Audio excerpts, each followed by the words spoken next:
நண்பர்களே, நம்ம தோட்டத்தில் ஒரு அதிசயத்தை பார்க்க போகிறோம். அதுக்கு முன்னாடி என்னென்னு கண்டுபிடிச்சா நீங்கள் கமெண்டில் சொல்லுங்கள் வாங்க. இதில் அதாவது இந்த செம்பருத்தி செடி வந்து ஆரஞ்சு பூ பூக்கும், அதுவும் ரெட்டை அடுக்கில் பூக்கும். நல்லா பூக்கும் சீசன்லலாம். பாருங்க, நிறைய மொட்டு கிடக்கா, பூ இருக்கா. இப்போ தான் பூக்க ஆரம்பிச்சிருக்கு நல்லா. இந்த செடியில் ஒரு அதிசயம் இருக்குது, கண்டுபிடிங்க பார்ப்போம். பாருங்க, ரெட் கலரில் பூத்துருக்கு பாருங்க. அதுவும் ஒத்த அடுக்கு. ஏற்கனவே ஒரு நாள் இப்படி தான் பூத்துருந்துச்சு. அதான் இன்றைக்கி வீடியோவாக போட்டுருவோம் அப்படின்ட்டு இந்த கிளையை பாருங்கள், ஒட்டி வைக்கல, ஒன்றும் வைக்கல.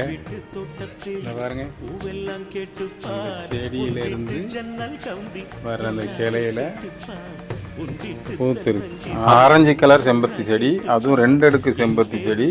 அதில் ஒரு அடுக்கில் ரெட் கலர் செம்பருத்தி பூ பூத்துருக்கு. இயற்கையோட சிறப்பை பார்த்தீங்களா?